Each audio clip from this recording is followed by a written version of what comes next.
Selamat siang dan salam sejahtera untuk kita semua. Pertama-tama marilah kita panjatkan puji dan syukur kita kehadirat Tuhan Yang Maha Kuasa, karena kita masih diberi kesempatan, kesehatan, kita masih bisa diberikan waktu untuk dapat berkumpul dalam pertemuan kelompok kita yang kita sebut namanya P2K2, yaitu pertemuan peningkatan kemampuan keluarga.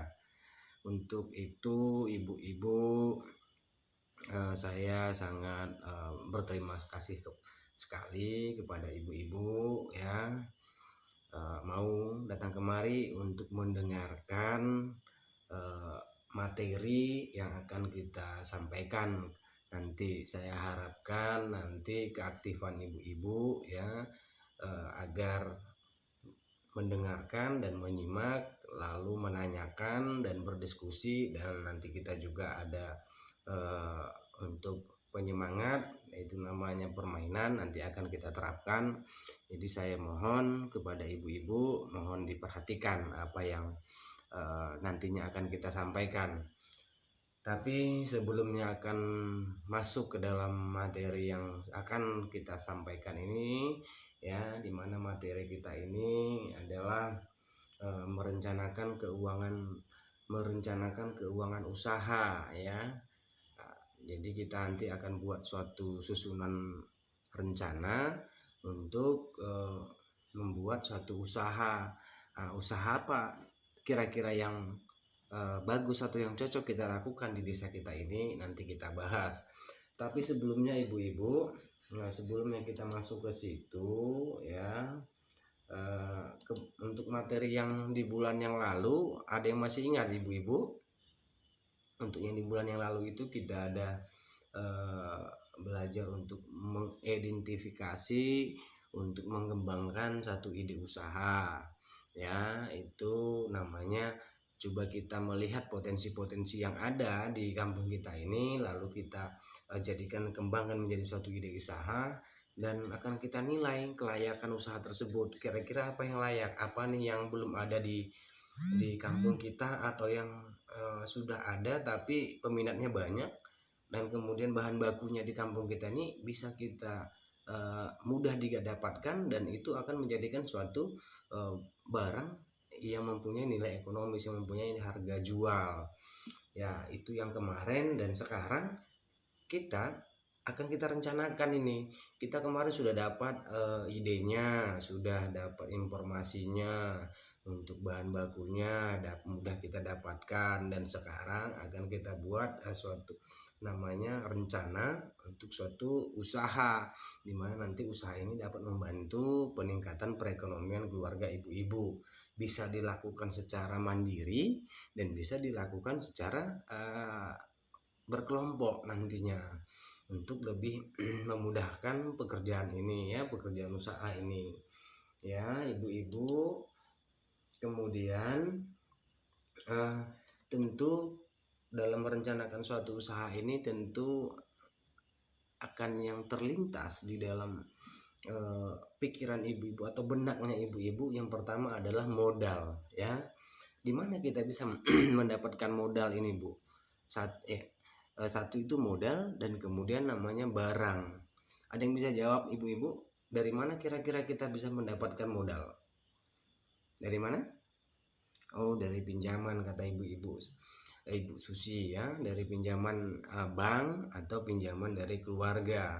Nah, untuk memulai usaha ini kita perlu hati-hati untuk mengamati keluar masuknya uang atau keluar masuknya utang itu. Tapi kalau tadi ibu sampaikan kita mau pinjam, alangkah lebih bagusnya kita coba pinjam kepada saudara yang mau meminjamkan uangnya untuk kita buat sebagai modal.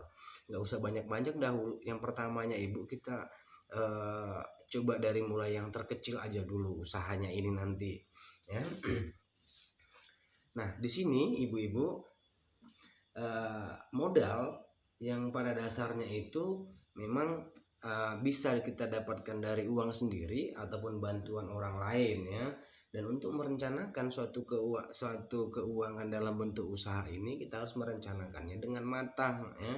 Tidak boleh namanya gerusa-gerusu. Tahu Ibu gerusa-gerusu kan?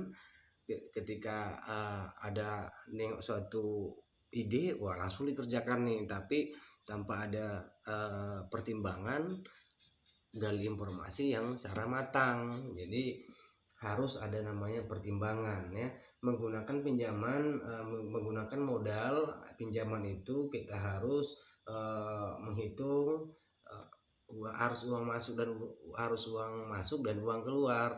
Nanti jangan sampai kita terjerat dan terlilit hutang dan akhirnya kita gali lubang tutup lubang. Niatnya tadi ingin maju, tapi karena terjerat dengan hutang malah bangkrut, rugi ya ibu-ibu. Jadi, untuk itu coba ibu-ibu kita baca lembar cerita 4B ya yang ada di flipchart ini. Nah, di sini ibu-ibu anggaran usaha per minggunya anggaran usaha per minggu sini sudah ada nih tabelnya nih. Di minggu pertama kita minjam modal awal, uang masuknya hasil penjualan kita berapa, dikeluarkan untuk biaya peralatan, biaya bahan baku. Nah, usaha yang akan kita coba nanti dalam kita diskusikan dalam kesempatan hari ini, kita coba mencoba ya. Kalau ibu-ibu sepakat, kita coba ini dalam usaha bentuk jual ikan matang ya. Karena saya lihat, karena memang juga sekarang ini ke depan saya pikir akan laris manis Bu, karena banyak orang juga yang maunya yang instan. Ketika malas masak, dia mau langsung dapat lauk pauknya secara cepat supaya bisa langsung dimakan ya. Nah, di sini ada juga di flipchart ini Bu. Nah, ini di sini terhitung nih total modal awal dan total hitung-hitungan di per minggunya ini pendapatannya berapa. Nah, kita keluarkan modalnya itu nanti, kemudian kita bayarkan utang pinjaman yang tadi, masih ada sisanya dan itulah keuntungan kita ya. Dan yang kemudian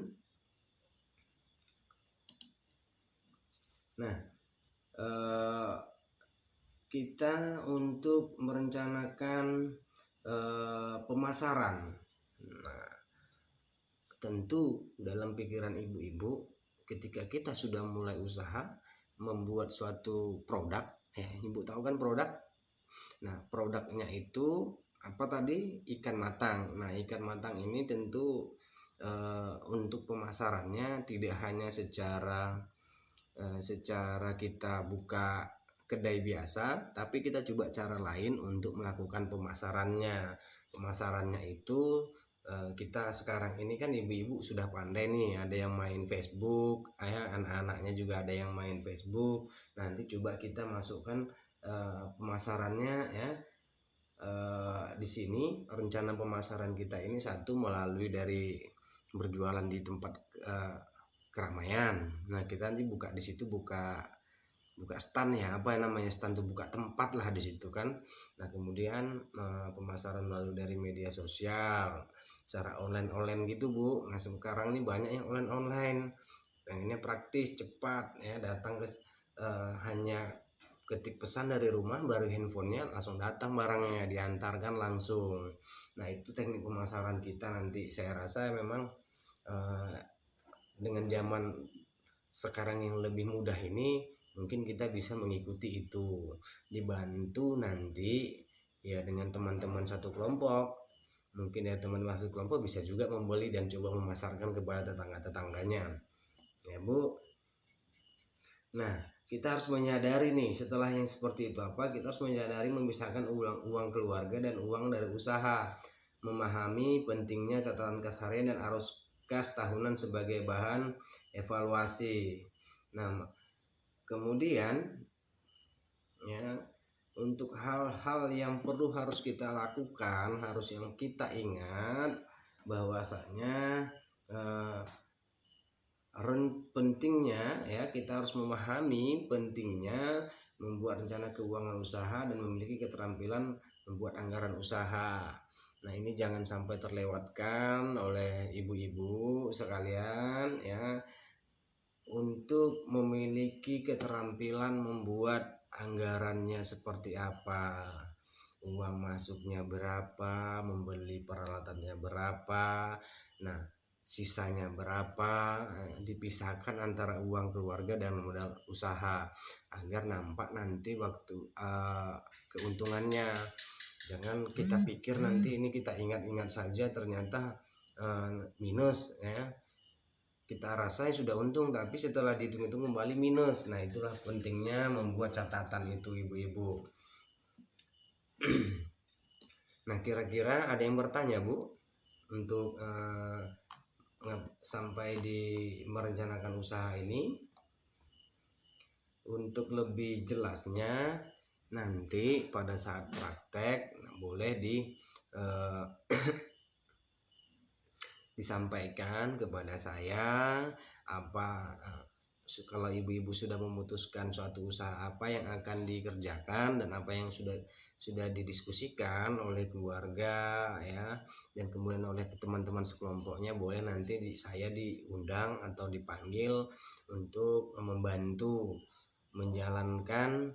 Nah, yang pertama nanti kita ajarin bagaimana cara pembuatan kas, arus masuk uang dan keluar masuknya uang, kemudian bagaimana cara promosinya. Nanti boleh kita diundang ya ibu-ibu. Nah,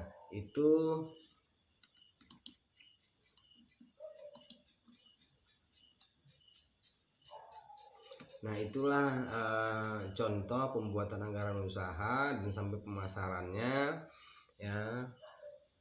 Kalau memang tidak ada lagi yang bertanya ya, kita cukupkan pertemuan kita dalam sesi memulai anggaran usaha, usaha merencanakan keuangan usaha ini ya. Lebih dan kurang saya mohon maaf. Nanti kalau memang ke depan sudah diputuskan untuk membuat suatu kelompok usaha, boleh kita carikan nanti yang lebih ahlinya dalam membantu mensukseskan atau membantu supaya ibu-ibu berhasil dalam usaha. Lebih dan kurang saya mohon maaf. Assalamualaikum warahmatullahi wabarakatuh.